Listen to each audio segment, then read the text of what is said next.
the new lens up. Why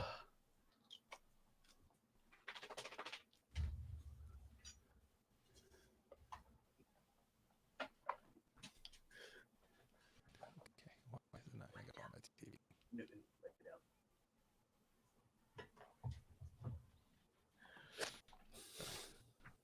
For the one person watching, which me. All right, we'll do an intro and then go into it.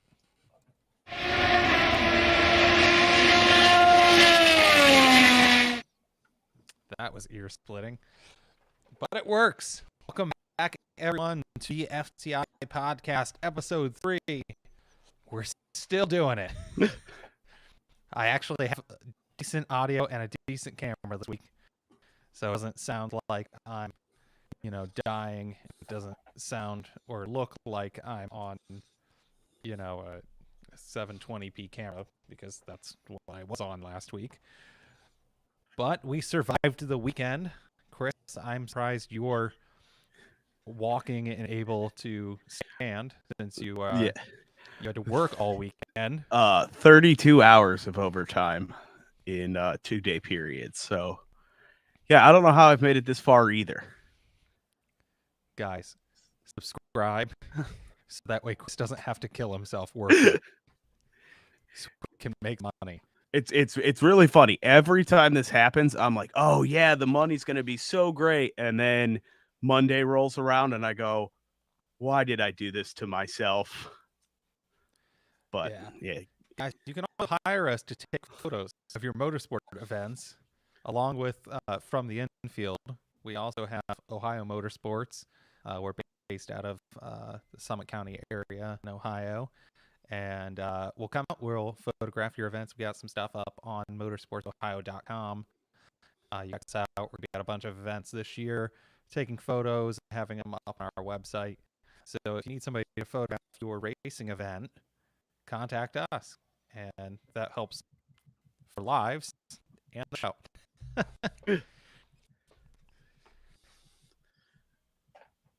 Oh, so what week it was. We're going to start off with the F1 race. Actually, some graphics this week. I don't think Chris can see them. I cannot.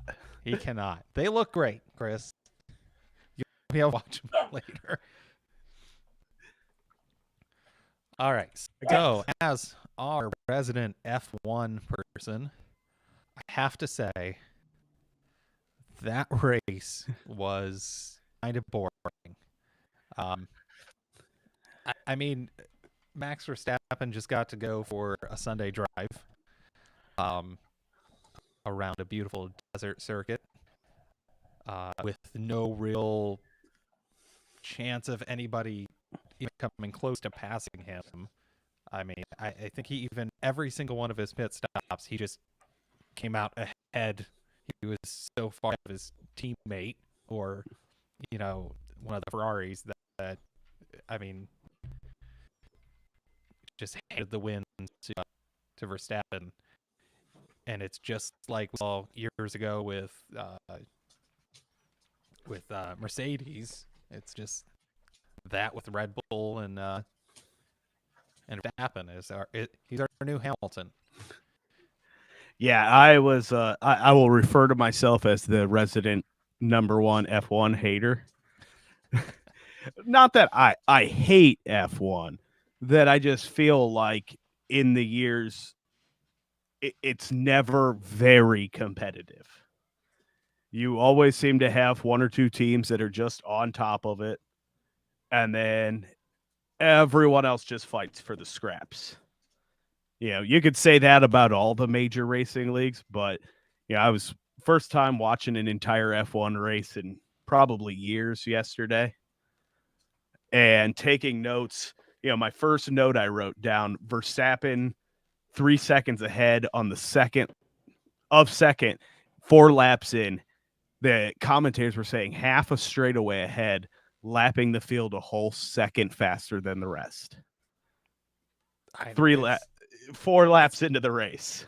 I mean, I don't understand how there's a TikToker who is a videographer, and I'm not giving any free shout outs to anybody.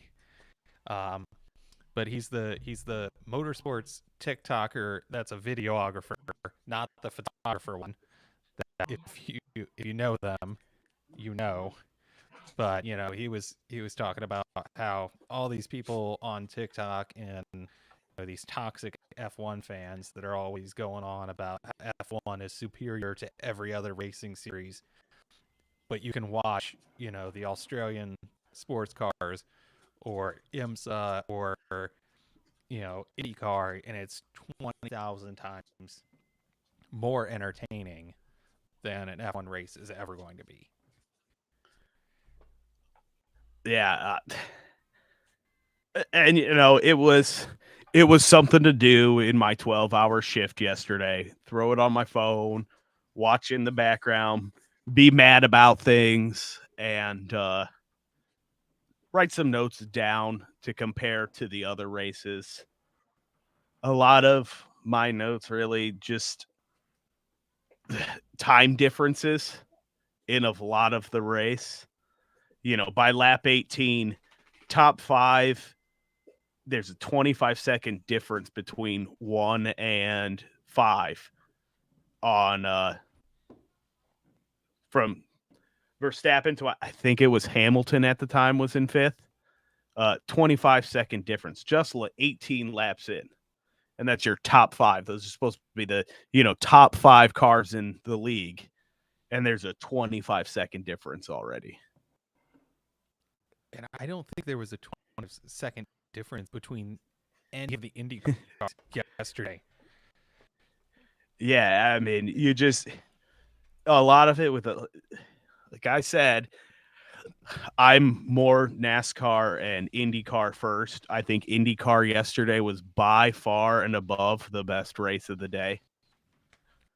But some of my notes for this race, Alonso and Aston Martin were the only things making that bearable and watchable yesterday.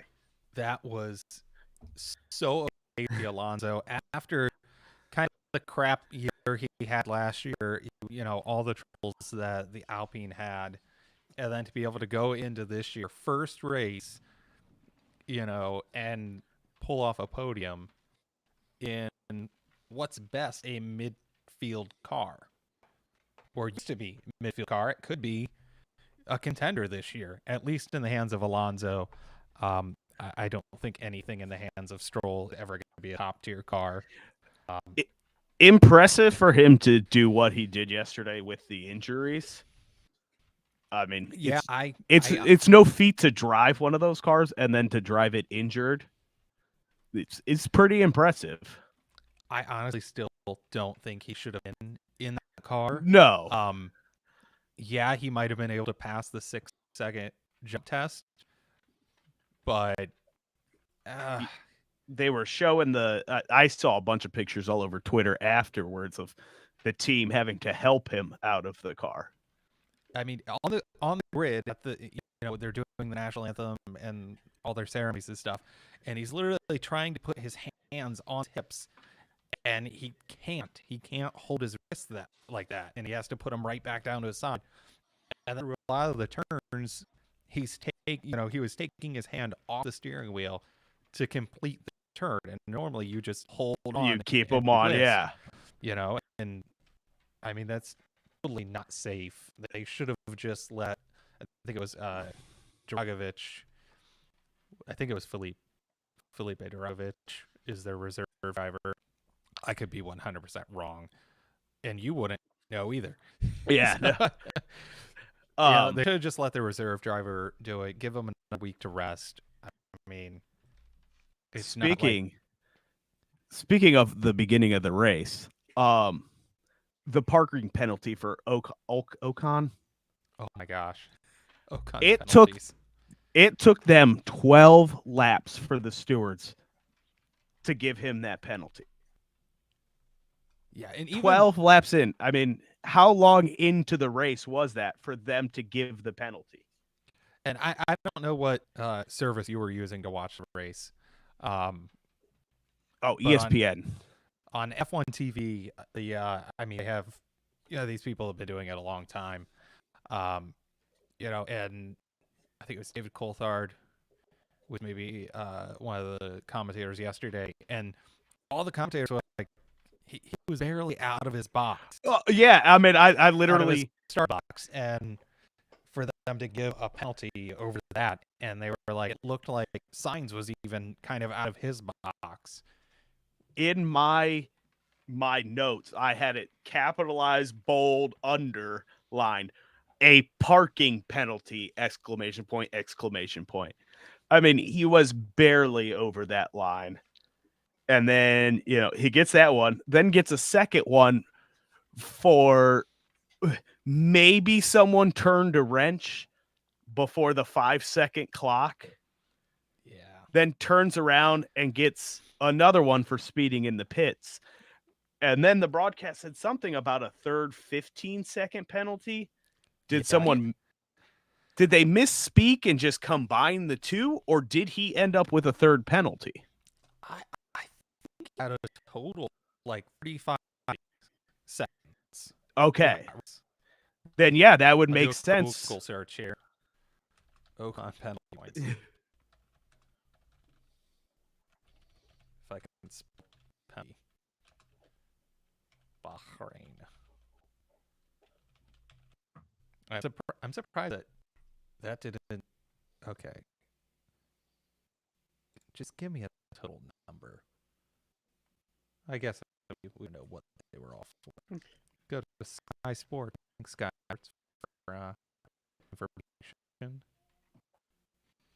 Come on. Yeah. So he went a 5-second penalty for right front tire outside of the box. Then while serving that penalty, had another 10 seconds for a mechanic starting work on 4.6 seconds of the 5 seconds. So just marginally too early. Yeah. And then he got another 5-second penalty for exceeding the 80 kilometer per hour pit lane seating limit by 0.1 kph. So it's just like, why are they picking on this thing? Leave him alone. And then, does it say? I think he got another one. It might have been a misspeak by commentators.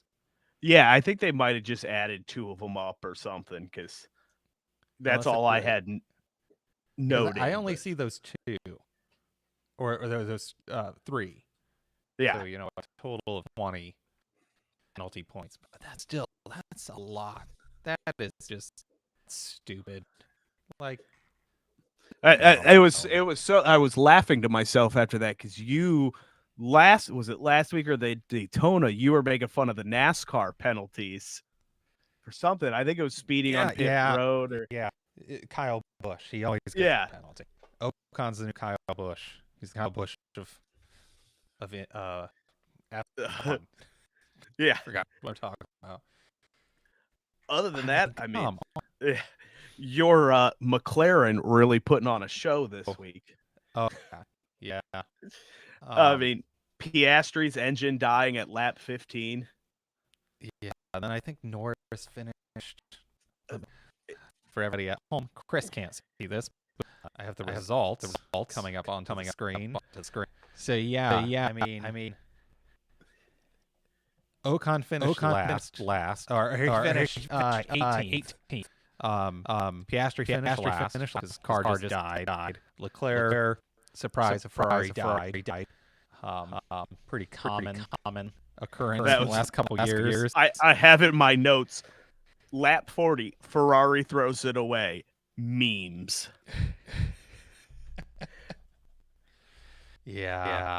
I mean, I'm sure I didn't see many memes up on Twitter. Probably because I've just not followed as many F1 accounts, just because it's just so much all the time, and I want to get that the IndyCar and NASCAR stuff since it's closer to us. But I'm sure somebody posted the clown one of the mechanics or the pit wall. But I mean, Ferrari with an engine issue. I mean, it's at least it didn't catch on fire. Yeah, Like I mean, there was last year. So there's there's always a little plus. And then Norris finished 17th, and that's only because Ocon went out of the race. Because I think they just finally gave up. That was another note I had in my notes was, did they even mention why he left the race? I don't remember them saying anything about why Ocon left. I think at one point they just said, well, Ocon is off the track, and there was nothing, or in the pits in the garage or something like that. And it's like, what happened?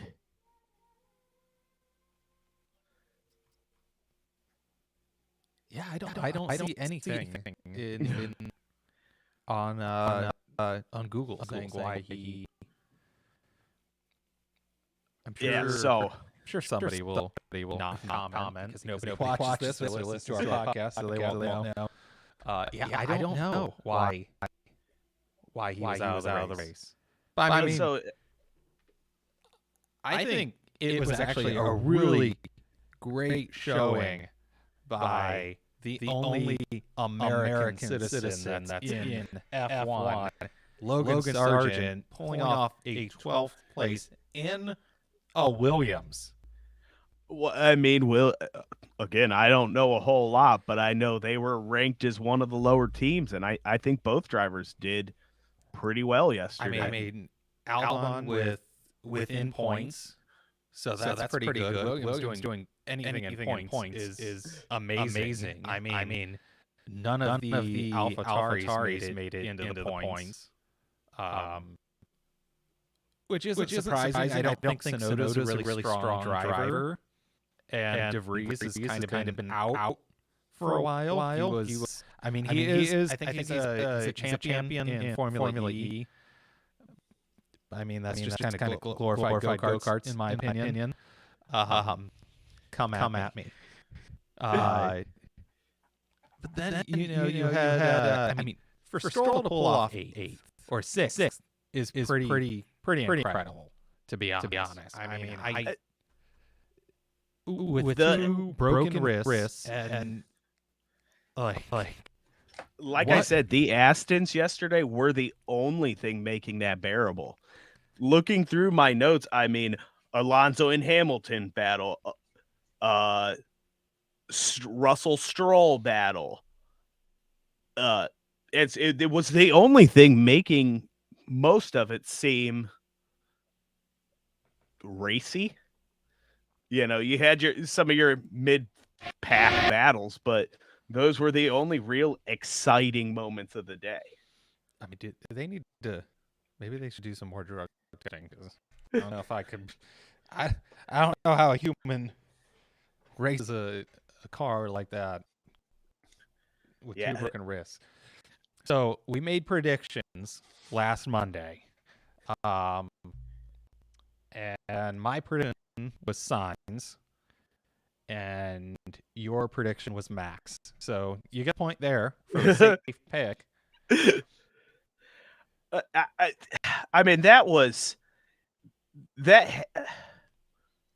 I don't know why F1 as a sanctioning body would allow that the way it happens. And I know every team gets design their own car, this and that, but I have a note on here, towards the end of the broadcast, haven't seen much of the leader today as they, do a shot of Max, and he had a 12-second lead over second place, 37.5 seconds over third. Finished almost 90 seconds over the 10th place finisher. Are we sure those 2 Red Bulls are 100% the same? Yeah, I mean, is he is he that great of a driver that he can be that far ahead of his teammate? I I mean, they both had clean air because he, yeah, Perez was nowhere close to him, so they both had clean air. So yeah, and then uh, let me bring out my hater hat right now. The broadcast, I think, was awful. really, This is Felix, everybody. what's up, Um, Felix? yeah, I think the broadcast was awful. I had some notes around here because of the F1. I don't want to say track specifications. Every shot you get is so far away from the track because there needs to be a mile of runoff everywhere. You know, where at the Indy car or NASCAR, you'll get the ones along the fence of the cars going by.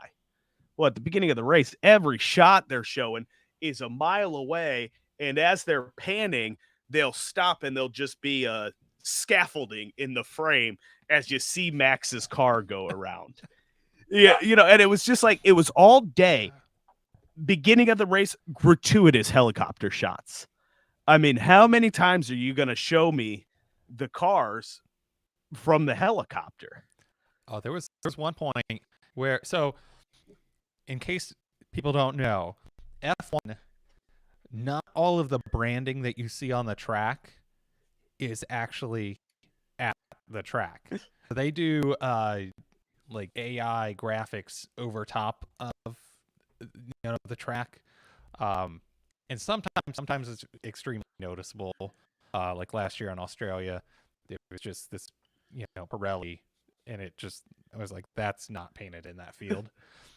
But they actually were glitching at one of the first turns, and so they're just flashing, on the track and on the fencing, just liquimolly, just flashing. And I was like, okay, I don't think that's supposed to happen. And you should see. You think helicopter shots are bad? You should see when F1 tries to do a drone shot. And I think a lot horrendous. of these series are relying way too much on these drone shots. About the only one that ever seems to get it right is Flow Racing with theirs on small dirt tracks and things. I don't know who they hire as a drone operator, but I mean, some of those guys are masterwork from them. Another note I had, they do a shot and there's two lens flares in the shot. And it's not even like a cool artsy one. It's just two orange circles as you have the cars coming around. Talking about Hulkenberg driving with damage and not showing the damage. This had to have been at the beginning of the race. They're talking about his damage to the front wing, and they don't show it for like 10 laps or something. I don't think they showed it till he started going into the pits. Yeah, again, you think this is bad. Wait until you see Monaco. Oh, yeah. Because there's a few of them on the calendar that aren't done by F1's in-house. Because kind of like NASCAR, they have their own broadcast team, and then they just have an international feed. But in Monaco, and I think it might be the next one, Jeddah, they do their own, and it's 20,000 times worse. Well, there's you will another not see any action on that track at all, because they will follow somebody coming out of the pits, and there will be somebody actually making one of the rare passes at Monaco. And miss it. I have Alonso touching and passing signs. They never did figure out if they actually touched, that I know of, because every camera angle was too far from the track to see anything. And to me, their helmet cams or whatever F1 uses were visor cam. visor cams were so grainy and blurry, they still never figured it out. Yeah, You I know, think because NASCAR's doing visor cams now, and I think it's yeah, the exact there's same technology because it was created by Bell Helmets. And I know at the Daytona 500 they were going on about look how the tiny the blurring of the camera is. screens and Like, look at the tiny camera that's in the yeah. helmet, which they don't do now. They're not blurring anything now. Any of these at the last two races, there's been no blurring of screens. But I think IndyCar has some of this camera work. Yeah, Just we'll the we'll amount of we'll cameras. we'll get to that in the IndyCar section. So, Okay. do you have any last thoughts on F1 Bahrain? Um, it was a good nap. I enjoyed the Indy Next race that was going on at the same time, which was 20 times more interesting than the Yeah, F1 race. watching on my phone, I was sitting there going, well, we can't really talk about the Indy Next race on the podcast. I should probably watch F1. And being at work, I only had my phone to watch it on. So, yeah, I wanted to tune in, but I didn't want to miss anything in the F1 race. I mean, overall, like I said, it was something to do while I was sitting at work. It wasn't, a snooze fest like some of the NASCAR races could be. Yeah. But I tell you, I don't mind waking up at 10 a.m. Uh, but when there's those one races like Australia and Japan, all those, don't expect any live tweets on F1 because I'm not waking up at 3 in the morning to yeah, I have like to do. I could be sleeping. I'm up at 4:30 every day, so yeah, don't expect that from me either. Yeah. Nope. So, do we All want to make our predictions for the next one? I don't even know when the next one is. I should I know this. think it was 11 days. Oh gosh, we just have. Yeah. No, is Sebring up for IMSA? Is that Yeah, I think or Sebring's is this weekend. Okay, so we have NASCAR and IMSA this weekend. We have nothing else, and IMSA should be good enough for racing. Let me see. Phil one. See when the next is. Oh, it's March 27th. Right. All right. So let's make predictions for Saudi. Um, and we can't the same people that we picked last time. All right. I won this week, so I think you should get to go first. I am gonna go with. I'm gonna go with Perez. I'll go with Hamilton. Why not? All right. Maybe just throw that one out there. Yeah, I'm not the biggest Hamilton fan, but it would be nice to see him win again. He hasn't won in a year, so it'd be nice. I think last year was like one of the first seasons that he hasn't won at least one race, so it's kind of sad. And they cars did pretty bad yesterday. All right, let's go. We'll leave the best race of the weekend for last, the IndyCar race. So here we go. We're gonna talk about the Pennzoil 400. NASCAR at Vegas, your first cookie cutter track in a while. Yeah, I mean the mile and a half. When I tuned in, for a second I thought it was Daytona. It looks very similar to Daytona. Yeah, we call them oval track racing, but 90% of them are like D-shaped. Yeah. Texas is D-shaped too, isn't it? Yeah, so Texas, Charlotte, Las Vegas. I think I'm missing something else. All the old Atlanta, they refer to them as the cookie cutter tracks because they're all in the 90s in the popularity of NASCAR. They just opened all of these tracks, basically just clones of each other. Don't mind me. I'm just getting rid of the F1 stuff.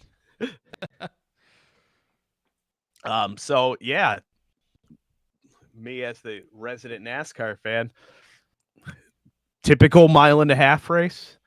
The new car races better on these ones than the old mile or the old package. They did 550 horsepower and what was it? High downforce, low horsepower. So I mean, you want to talk about getting a good race snap in 2020, I think it was 2017 to 2021. The mile and a half tracks were the best to get in a good race snap. You could fall asleep about midway through the first stage and wake up with 20 to go in the last one, and the same person was leading the race as when you fell asleep. So unless they wrecked out, you never missed much of anything. Yeah, But I was almost a little raced out at the point that the NASCAR race came on, and to be honest, I didn't watch a lot of it, but I did have PRN on, and I was listening to it, and it still didn't seem like it was that interesting. yeah, it was one of those where it was a serviceable race. It wasn't a good race. I didn't take any notes for this. My day was coming to an end at work. I too was pretty raced out at that point. All I wanted to do was, get home, make some dinner and go to bed. But yeah, I mean, you had William Byron win all three stages. The Hendrick cars were unstoppable yesterday. Finishing 1, 2, and 3 with Byron, Larson, and then Bowman. There was no one was going to stand up to them yesterday. They came to win and they were going to win. It was going to be one of the three, and if Chase Elliott hadn't had his unfortunate accident, it could have been another Hendrick 1, 2, 3, 4. But and who's this Barry guy that was okay? So Chase Elliott? Josh Berry is one of Dale Jr.'s Xfinity drivers who has been friends with Junior for like 20 years, or not, I wouldn't say 20 years because of iRacing. They they met on iRacing, and he gave Barry a ride in late models. And Barry just destroyed the Southern late model tours. And then Junior really didn't find the funding, but was able to kind of come up with some funding to give him a couple Xfinity starts. And then last year he ran his first full-time season, made it to the championship 4, and kind of fell flat in the championship race. But guy's got a lot of skill. He's probably my favorite Xfinity driver. And just, he's a true grassroots guy. Started on iRacing and just happened to get his chance. Same with. So had he not raced anything before No, iRacing? I think he literally met Junior just on iRacing and just did iRacing with Junior. I mean, that you see some of these esports racers, and they're getting rides in cars, and they're doing exceptionally well for people that's never raced a car. But these sim races are so accurate to what the inside of a car, what you would actually be doing, that it's like, William Byron, actually, he started on iRacing, did really well, and then asked his dad if they could get into racing and started in, I think, a late model or modified, and, just made his way through the ranks.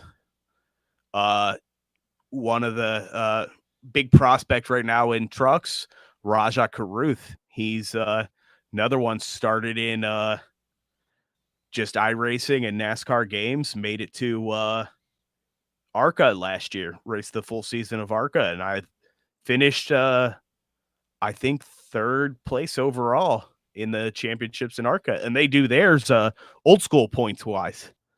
So Oh, that's nice. it's not even, well, I mean, there's about 6 competitive cars in all of ARCA, so you really ends up being about 2 or 3 at the end of the race that do anything at all. But yeah, I mean, overall serviceable race. I didn't take too many notes. I think I watched the first stage, most of the second, got home with like 10 laps left of the race and just got to watch that last pit stop.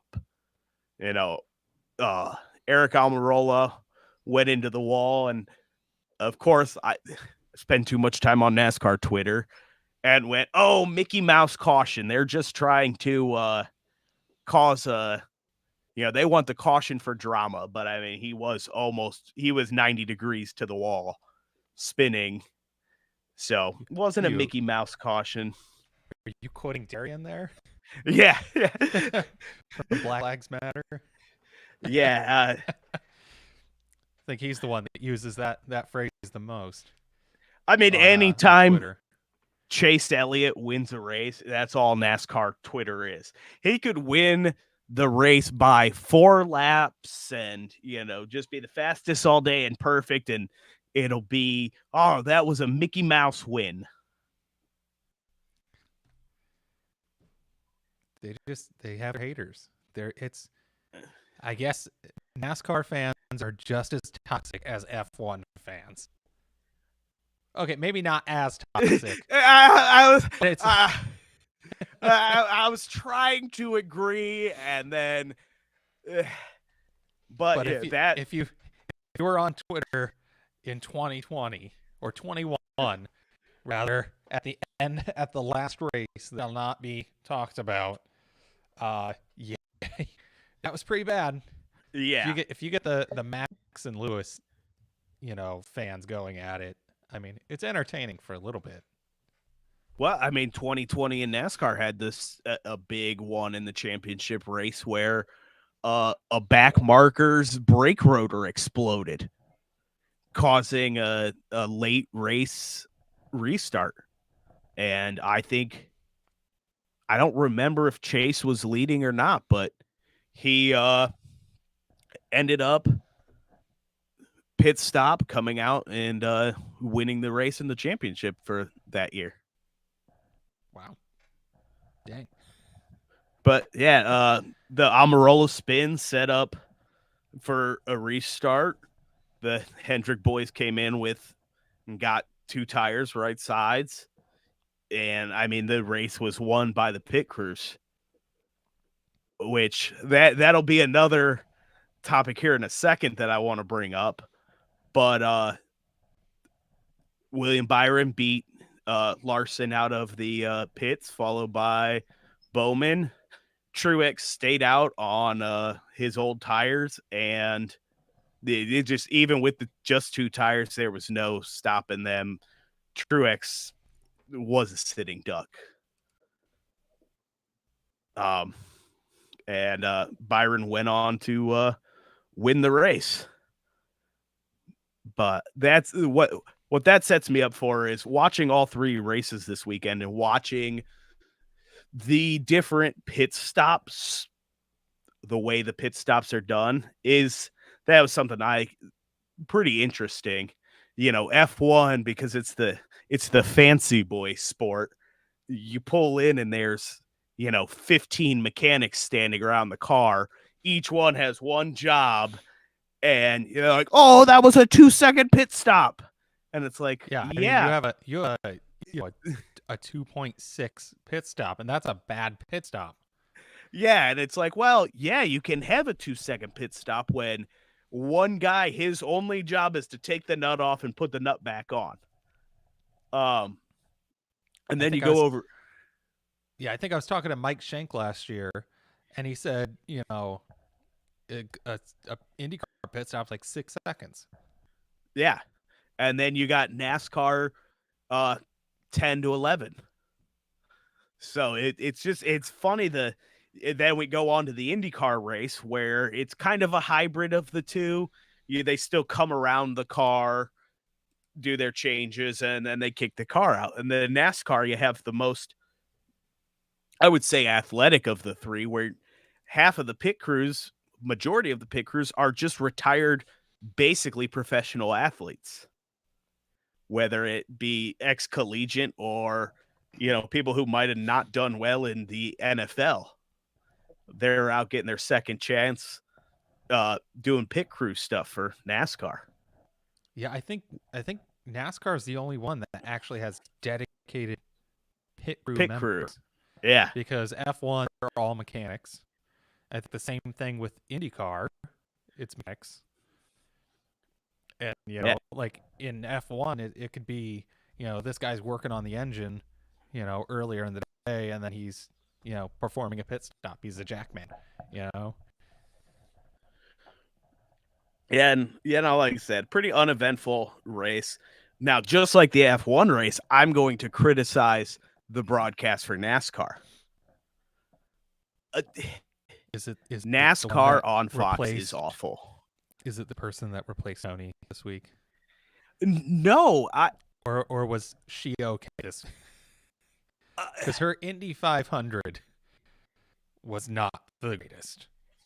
So I had noted this the day prior to. I got to watch a little bit of the Xfinity race, but not a whole ton. And they had Joey. I think it was Joey and Blaney this week, or was Joey and Blaney last week? I don't know. They had two drivers in the pits or in the commentating box this week.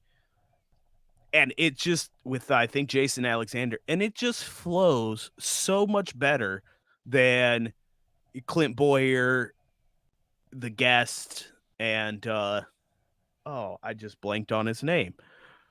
But he's the older guy, right? Yeah, it's not Larry Mack. What is his name? I can't remember. But they're just, with the rotating guests, there's no chemistry. I think Clint Boyer I was excited when he was going to take over the booth because he is one of my favorite drivers. But he's not as funny. I don't feel like there's much personality at all with him in the booth. He's trying to be serious all the time, and it's just it just doesn't feel natural. Danica through the race yesterday, the first half was a little rough. I think in the second half of the race, about midway through stage 2, she started getting a little better. And of course, that's when I turned off the TV. But she was kind of getting herself into a flow. She's doing it again this week, so hopefully maybe she dusted off the cobwebs because she did a couple races last year too. Maybe Phoenix is this week. Phoenix, okay. 1 mile tri-oval again, 1 mile instead of 1.5. But yeah, I mean the driver commentary crews, they're just, it's so much natural. You get so much more insight in driving the car. Danica hasn't been in a car in 6-7 years, I think. Yeah. And, she's just trying to give perspective. Well, the car's changed twice since then. And, how much perspective are you really giving us now? And there was one part, I think it was in the first stage, Danica's trying to say something. I think it was about Ty Gibbs falling back in the field. And they cut away from Danica mid-sentence to go to a pre-recorded Larry Mack segment. Oh, God. About the aerodynamics of the car or something. I mean, totally killed her vibe. She's, oh, well, oh, 1 second, Danica. And they go to this awkward thing of Larry Mack in Charlotte, obviously pre-recorded, in the middle of her trying to say that. You couldn't wait 10 seconds for her to finish that. You just had to load that right up. At least they weren't trying to sell us or just make you give your information up to win the 401k. Yeah. But other than that, pretty all right race. Like I said, serviceable. You had Ty Gibbs start fourth, fall through the field like a rock in that first stage. In the first stage, he started fourth, and midway through was 22nd in the field. And then on the opposite side of that, you have Tyler Reddick, who had to go to the rear of the field for an engine change. And he was, by the end of the stage, started 32nd and was up to 15th. Wow. So dang. I wish sometimes in NASCAR, I feel like the Fox broadcast just kind of bumbles on and they'll miss a lot of that stuff through the field. It'll be a shot for 10 laps of the leaders just going around. And yeah, they're challenging each other. There was a lot of, challenging of the leader yesterday. It wasn't, whoever was in the lead wasn't getting off to a 30-second, interval on second place, but you just miss some of this stuff. Like I said, Ty Gibbs falling through the field, or some of these guys getting penalties coming back through the field. So that's really all I have to say.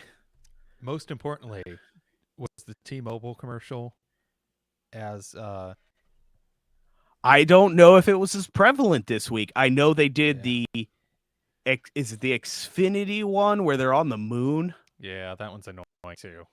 Yeah, I know that one was a bunch, but I don't remember if my favorite commercial played 900 times through all of their commercial breaks. All right. So we made our picks last Monday. I picked Bell and you picked Bubba. I have no clue where either of those people I picked I have that in my fantasy stuff we'll get to in a minute, but I can tell you that Bell finished 5th. Oh, and Bubba finished 4th, I think. Oh. Yeah, again. So I got you by 1. You got me by 2 last week, so I'm catching up. Yeah, I mean, You're knocking it out of the. I mean, you had an easy win with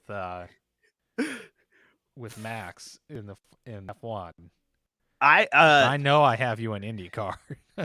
one last note on that: the Fords yesterday were nowhere to be found. I know at most of the stage breaks, the first Ford was 10th in line. And the first Ford yesterday ended up being Austin Cindric in 6th and Kevin Harvick in 9th. But before that last restart, the Fords were nowhere to be found. So Ford may have some work to do. But so this week at Phoenix, who's your pick? Since it's just, half a mile shorter, same shape, and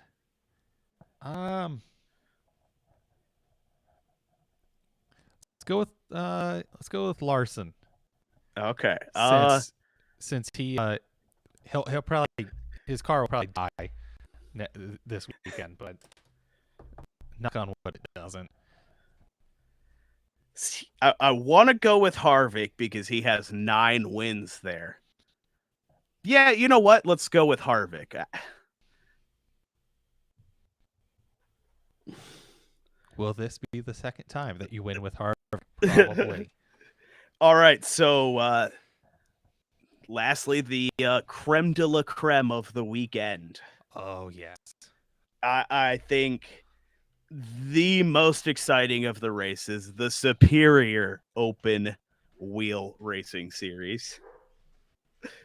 Maybe not technologically and everything, because I do think the cars are a little behind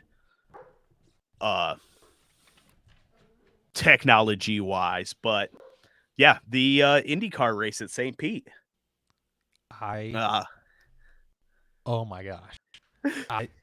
There were a few moments during that race where I thought I was going to jump out of my seat. Or, I mean, yeah, I was texting you throughout it. And, oh my God. Like, why can't the races at our home track be anywhere close to that? I mean, I'll tell you one thing. It's turn 4 and turn 8 yesterday. yeah, I don't know if a lot of people will complain that the track is wide enough, and maybe it is, because they're able to get around there. But maybe we don't need 4 feet of tire barrier and maybe just like 2 foot of Tech Pros. I don't know why IndyCar does not use the Tech Pro barriers like F1 does. They are superior in every way to tire barriers. They're amazing for, spots like that. Tire barriers are great at tracks with a long runoff. But it seemed like every car that hit a tire barrier yesterday just got caught in the banner or the tire barrier, the belt, the conveyor belt that's on the front of it. And it just got spun around, and it caused way more to happen. Yeah, so I don't know. It's better. I mean, lap 1, there is a car airborne.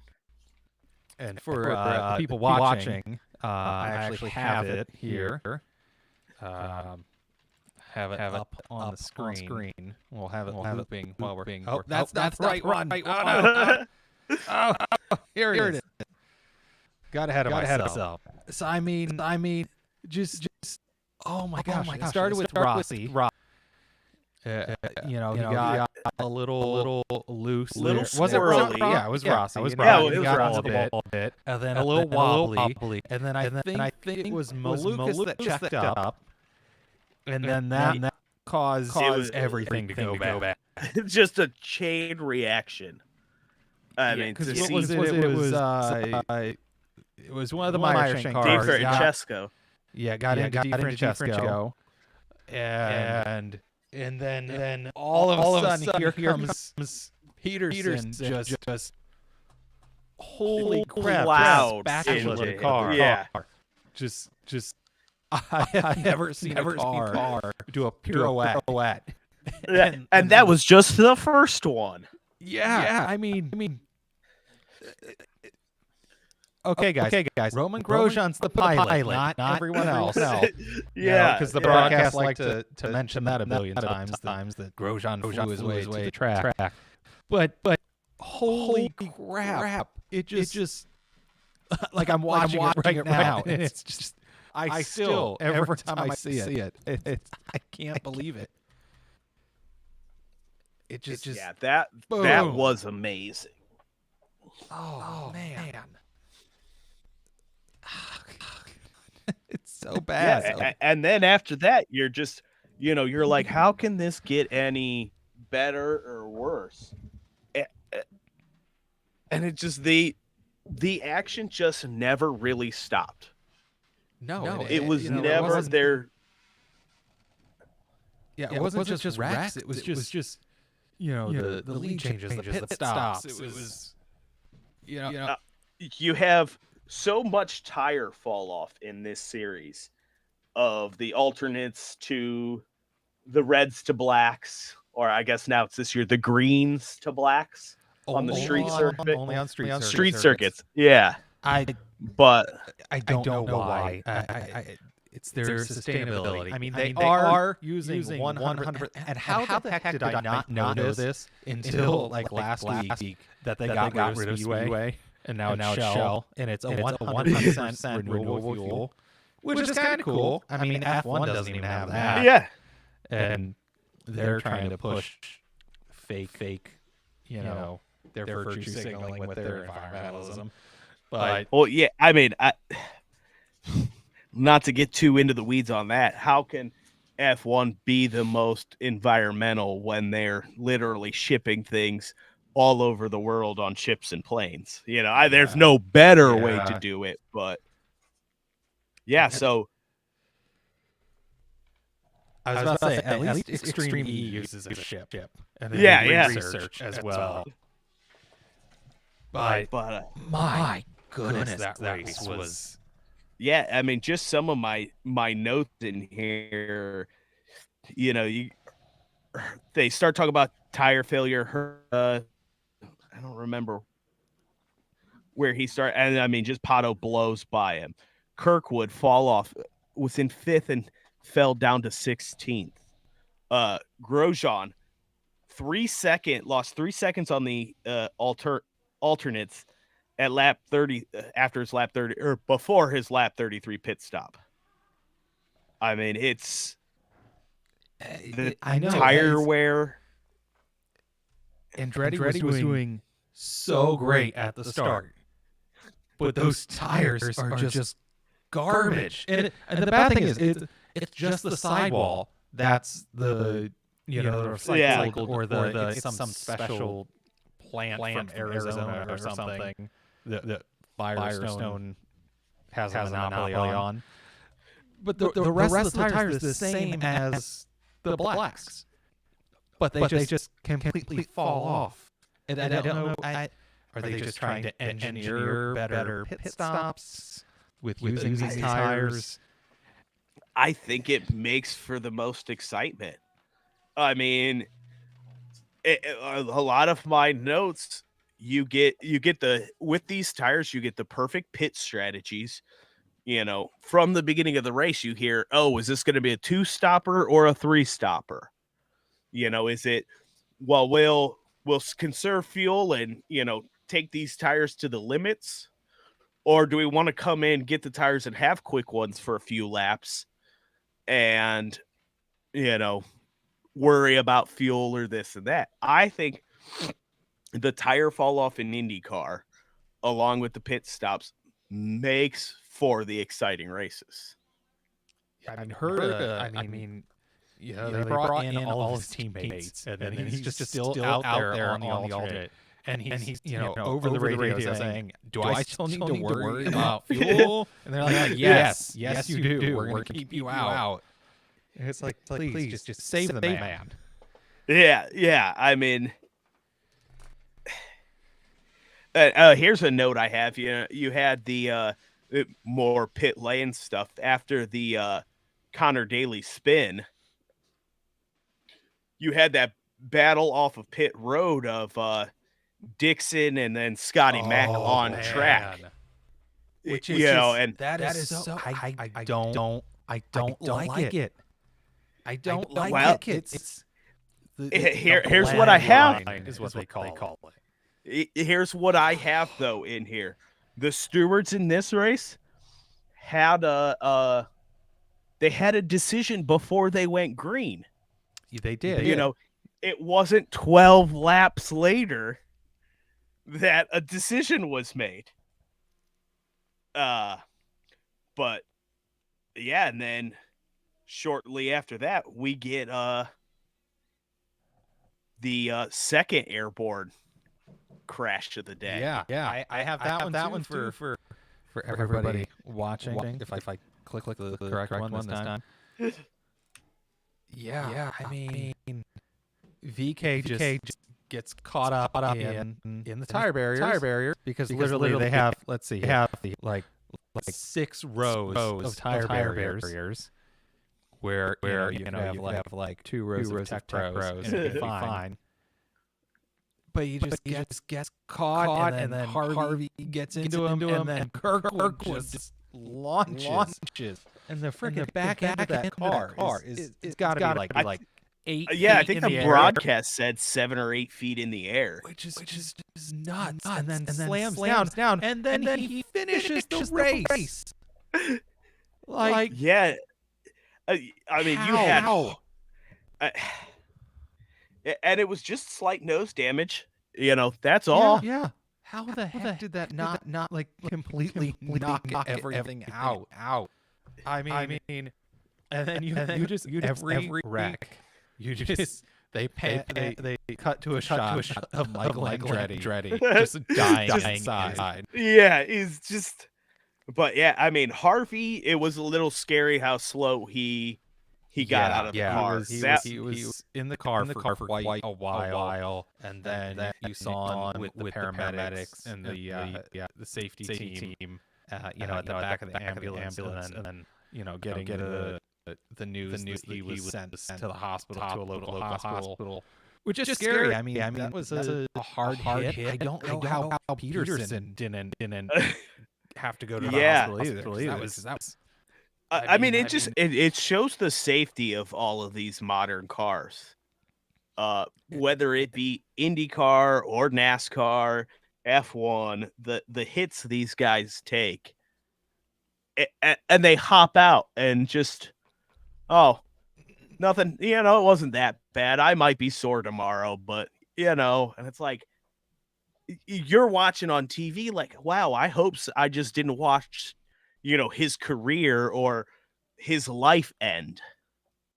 Yeah, that was like Joe's crash last year at Silverstone in F1, where he's just he's sliding on the top of his car upside down, sliding across the pavement, and then barrel rolls in between barriers and a fence. Yeah, and gets out and he's fine. And then you have the crashes yesterday in the car, and thank God for the halo and the aero screen.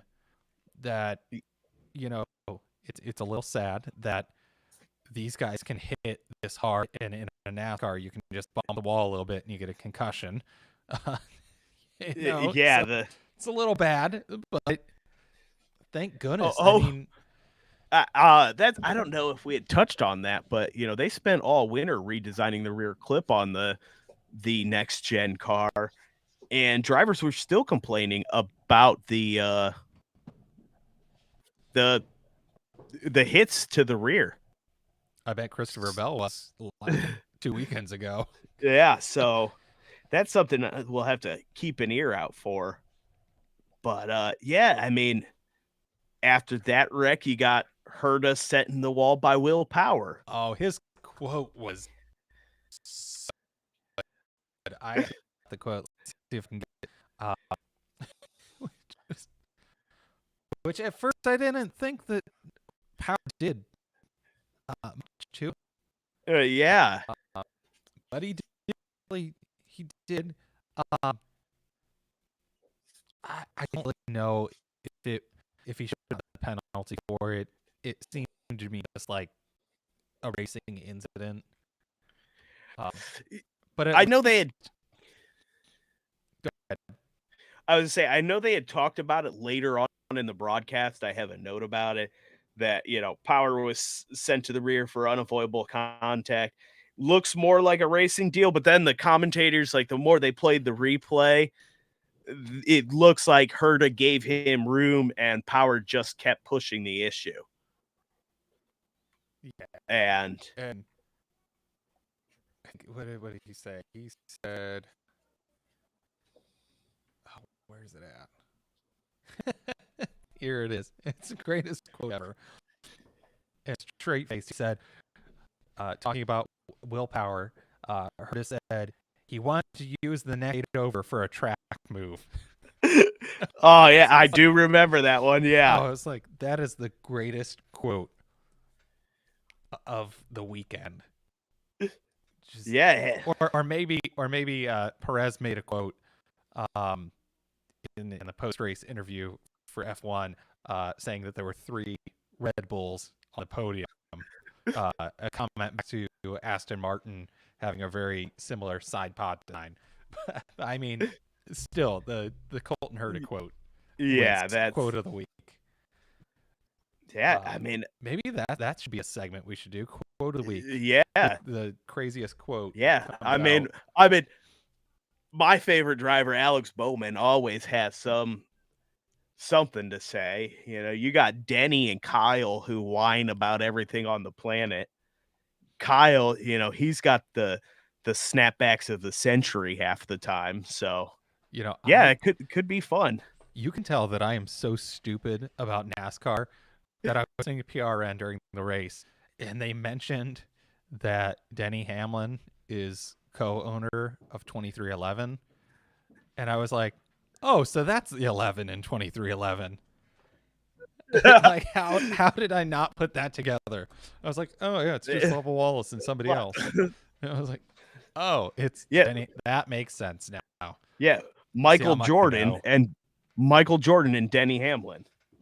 Yeah, I'm an idiot. Well, you know, it was funny when they first did it, and I would say for the first year of the team, people who didn't know NASCAR would say 23XI all the time. That's what I said a lot. Yeah. Oh, so back to the race. I mean, to the good race. Yeah. I just action throughout. You had action throughout the whole field. You have the pit strategies. You know, one difference from F1 to IndyCar that I think really brings the excitement is not using tire blankets. Oh yeah, just you've got them coming out on cold tires, and just that's what led to me losing the race this week. Yeah, that led to if you're watching this, what happens right here, which is McLaughlin. I always want to say McLaughlin. That's funny because my childhood pediatrician was McLaughlin too. So every time I see his name typed out, I want to say McLaughlin. I know it's spelled the same too. It's McLaughlin. You know, come out. I mean, it was a great battle off pit lane. Great by Team Penske. It was the only car that really had still skin in the game, kind of.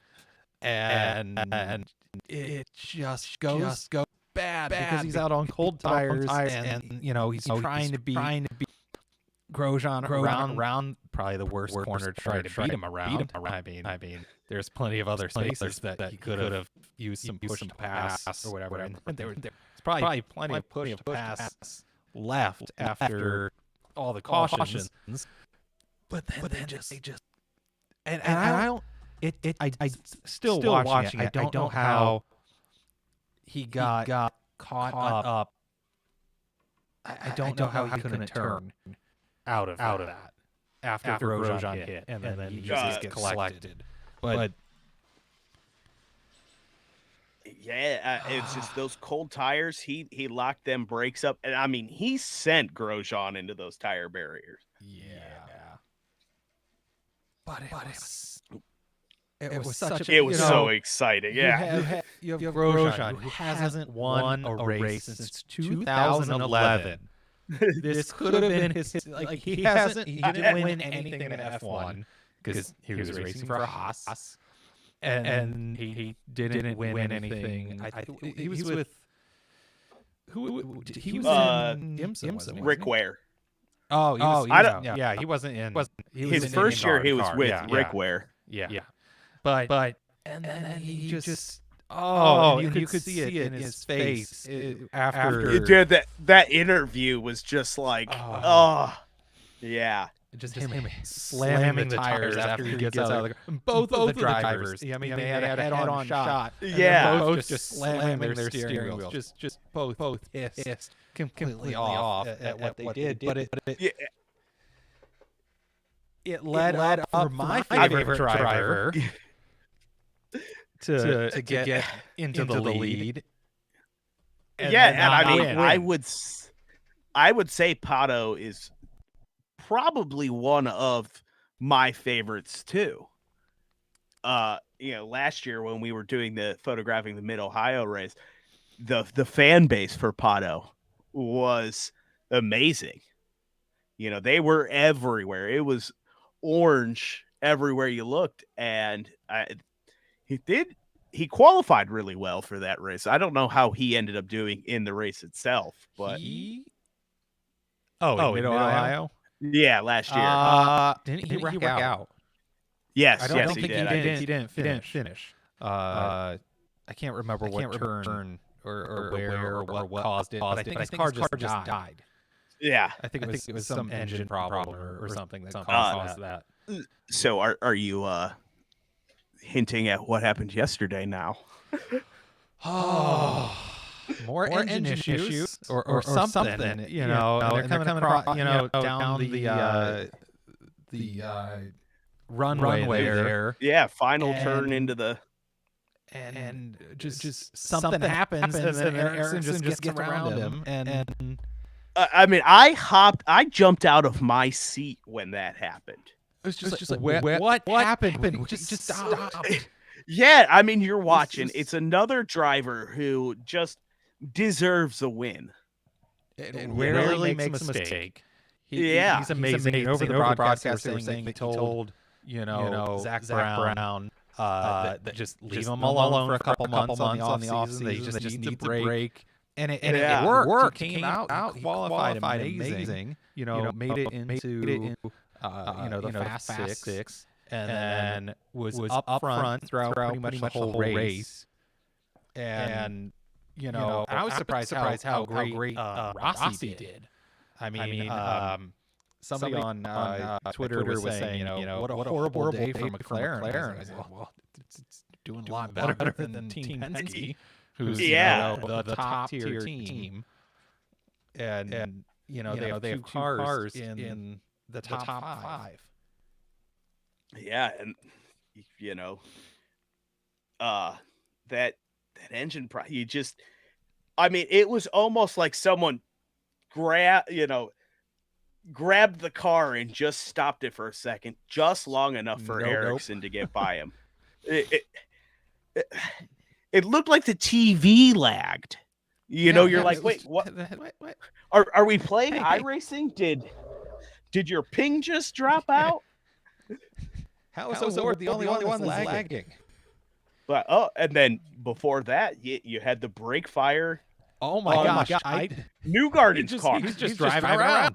It's just, I think he thought he could put it out, but it was not going out. As he's driving, I'm just like, no, you're giving it more air. You're giving it more, and I'm waiting for IndyCar to throw a yellow. And they don't. Netto was leading at the time, and you're like, what? Throw the yellow. This thing's gonna go up. You're having Grosjean F1 flashbacks, and he's just driving around and then goes into the pit lane. It's like casually gets it into pit lane, and then it was just so action packed. There was no you couldn't take a restroom break. You could not leave the TV. And the broadcast is the best of any series. I was just gonna say that watching the three different races, the commentating team NBC has for IndyCar is just phenomenal. Just amazing. And then some of the technical breakdown that you get in some of the IndyCar stuff in their commentary. You get, they're explaining what the push to pass is, what it does, why it's how many seconds they get, when they can and can't use it. You've some of the engineering and the aerodynamics and racing, and they'll show a shot. I have a note here of on one of the last starts, they do a camera shot and there's all the marbles on the side of the track, and they're explaining all of the marbles. Yeah, they were saying, you would think they'd be small, and they're huge, and just the amount of detail, the camera angles that they have. Yeah, I mean, you're getting the car going through the turn, and then the next one, not one car going through the turn and then scaffolding. Yeah, I mean, there's no. I don't think NASCAR's even. I mean, because NASCAR likes to do that shot where they're coming to you, and then they pass, and you just are still looking where they were. Yeah, which is getting older. NASCAR likes to do the groundhog. They should bring the groundhog character the back. Gopher Cam back. Yeah, bring the Gopher Cam back.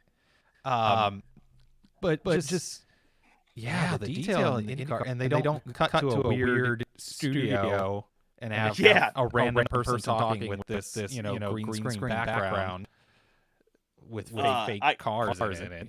I've got a note here about the broadcast. They were talking about Grosjean using his transmission as more of an engine brake. And they followed him. It had to have been almost an entire lap of explaining how he's downshifting quicker to let the engine slow the car down instead of using the brakes, because rear brake lockup was a problem all through practice. And I think it's good though, because they have Hinchcliffe, who's been in a car, not that long ago. Yeah, a relative recent. Yeah. And then I'm not sure how long T-Bell's been out. But he's also raced. Yeah, I think there's just a natural chemistry there.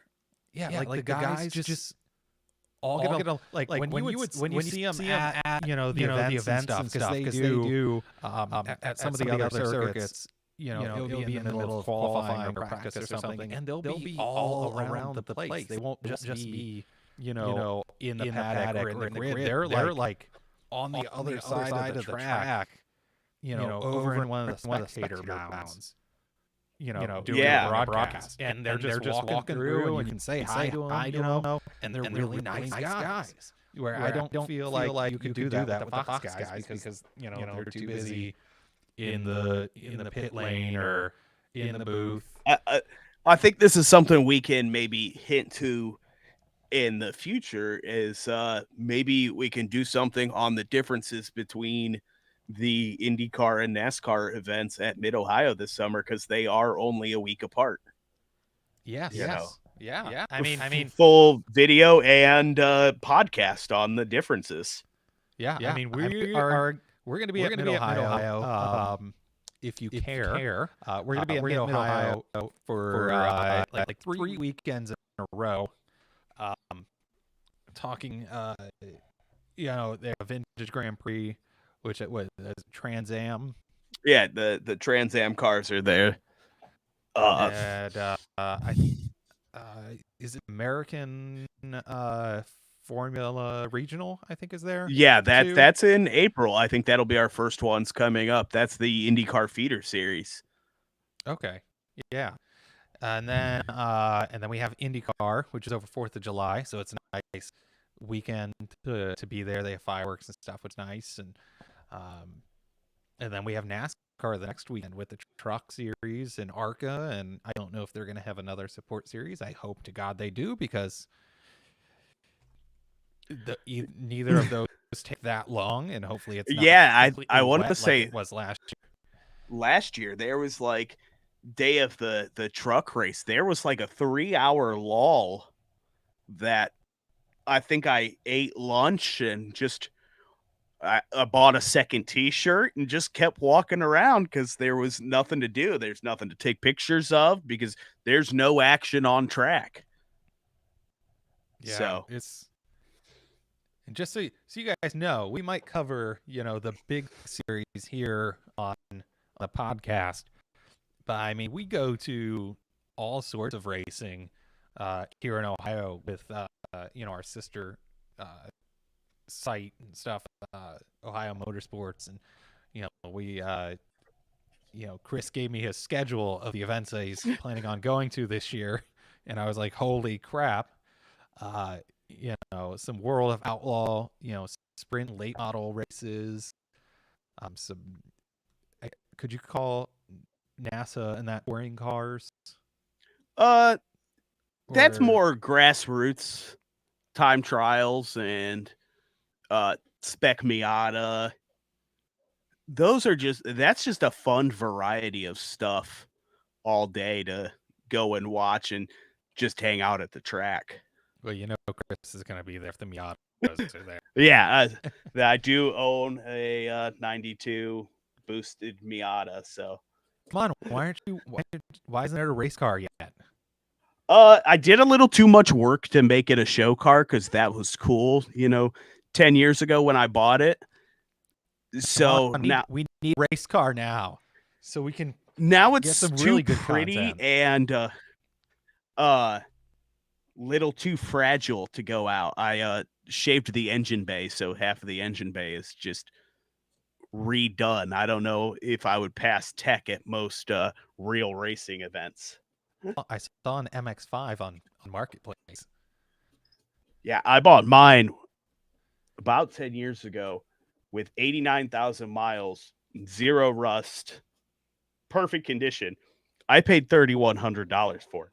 That car now Dang. would probably be about $15,000. Dang, man. All right, so on to our fantasy for the week. Fantasy. I have a box for this. Chris has no idea what any of overlays or graphics look like. I could be putting stuff Yeah, he could be drawing on my face, and I could have like a funny face over his head right now. I don't, but it's a good idea for the next one. Yeah, so overall, what was it? You beat me in F1 and IndyCar. I don't have so much with one. Yeah, I mean, we had almost identical picks. I did lose 10 points for late team creation. I think I made it Saturday. I sent you that so early in the week. I know. I think I made it Saturday. So do you have to have it in by like before practice and everything, or? I have no clue. They probably have some stupid rules. It's F1. Yeah. You get a 5-second penalty. Yeah, I mean, take that. You really beat me in both of those, but NASCAR I beat. I like how they give you a cost cap with F1. I don't think there's any limit. I haven't read the rules of any of these, but yeah, I don't think there's a limit of how many times you can use a driver, but they give you a cost cap. But yeah, so here's I don't know. I mean, this is the first time I've done any type of fantasy sports. Same here. And yeah, with that, I mean, couldn't you just pick both Red Bulls, or like I think we both did, pick a Red Bull and a Ferrari every week then? Yeah. And you're at that point guaranteed, X amount of points. I'm going to have to look into these rules and see what we're allowed to do. I know with the NASCAR one, you said that you can only use a driver 10 times. Yeah, you can only use them 10 times. So you beat me pretty bad. Yeah. But to be honest, I didn't watch any of the qualifying because I was so busy with F1 and IndyCar and getting grabbed on Instagram and Twitter. I looked on Sunday morning like, oh crap, I didn't fantasy for the most part with NASCAR. See, with NASCAR, I never really pay attention to qualifying and practice and stuff. I might see who, won pole and who's towards the front. But if you have a fast car on race day, usually by the end of stage one, you're to the front. So a lot of the times with the NASCAR, yeah, I don't really pay a whole lot of attention to qualifying and all that kind of stuff. And for the most part, because I watch all three big series in NASCAR, I don't have the time to sit and watch practice and qualifying, because in the afternoon, I'm trying to get something done so I can watch the race in, later afternoon or evening time. Yeah, it was like this weekend, second practice was going on for IndyCar while F1's qualifying was on, so I couldn't watch practice. Which Yeah. I've gotten out of watching practice. I used to watch every practice session, but then I'm just like, why? Why am I watching this? I mean, qualifying's where the money's at, you know, in F1 and IndyCar. So it's like, who cares about practice? Yeah. Why am I tuning in at 6 a.m. to watch F1 cars just drive around with aero ring on and flies? Yeah. So we've been going for an hour and a half now. Yeah, look at this. We beat the 45 minutes that we normally do. Well, we It's just have to good. have 3 decent races in a weekend. Hopefully the NASCAR race and the INDY race are enough this weekend, and then we'll have NASCAR and F1, and then, you know, in a month we'll have another IndyCar race because their schedules. Yeah, I mean, you talk about just killing the momentum after that race. I mean, everything you see on YouTube right now, and all my NASCAR channels, the first thing they've talked about is the crazy IndyCar race. And what's Texas? It's Texas, isn't it? After that, oh yeah, it's Texas. Ugh. Yeah, so I'm not a fan of IndyCar on ovals. I like it for the tradition, but maybe just Indianapolis. Yeah, and I kill me if you want, come at me. I think the Indy 500 is boring. I think it has some excitement. It is. I don't know. Yeah, those might be I some. think it's overrated. I'm fighting words here. Yeah, you know, compared to some of the other IndyCar channels that think it's, you know, God's gift to Earth. I'm just not a fan. But then after that, you know, I think we have another week off because the next race after that is like April 16th or April 18th. Well, I do kind of like some of that back at, you have a couple the week between, 2 weeks between, because then you end up like NASCAR midway through the season, fans are burnt out, ratings are down, you got some tracks that you're going to for a second time that maybe aren't so popular. Maybe there are rumors about IndyCar looking into other tracks here in the future. Hopefully we don't lose our Mid-Ohio date. I hope not, especially with the grid expanding. Yeah, I mean, it's always a threat. You know, Mid-Ohio is very limited on base, and it's probably one of the older facilities on the schedule, and probably the worst on the schedule. They did do some pit road paving this year. I think it was pit road or sections of the track to see about resurfacing. I don't know if it's the whole track or just partial track. It'd be nice to get at least the keyhole with, you know, the concrete and asphalt grooves there. Yeah. Just get one surface throughout that turn. But, you know, then we have Long Beach. Long Beach is a good race. You know, I tuned into Long Beach for the first time last year, and I was like, wait, are they driving around a fountain? Yeah. What is going on? IndyCar is so unhinged sometimes in its street circuit designs. Was it Long Beach or Detroit last year that I think someone went up onto the fountain? Oh, that's Belle Isle. Yeah. It was Power. He won, and it's a tradition to go. Or maybe it was I was just waiting for the fountain, someone to go up, a car to go up into the fountain. No, that's Long Beach. That's Long Beach because it's around a turn. And luckily, they just go straight into the tire barriers. But yeah, it's IndyCar. I mean, I'm interested to see how the Detroit race goes this year with the new circuit. Oh, yeah. it doesn't. It looks very square, kind of Yeah. like how Nashville's one portion is. I figured they would make a guitar shaped one for Nashville. At least do something creative. Yeah. By we'll have to see how Detroit is, and but that's it's after the the Indianapolis 500. Which I'm trying to go.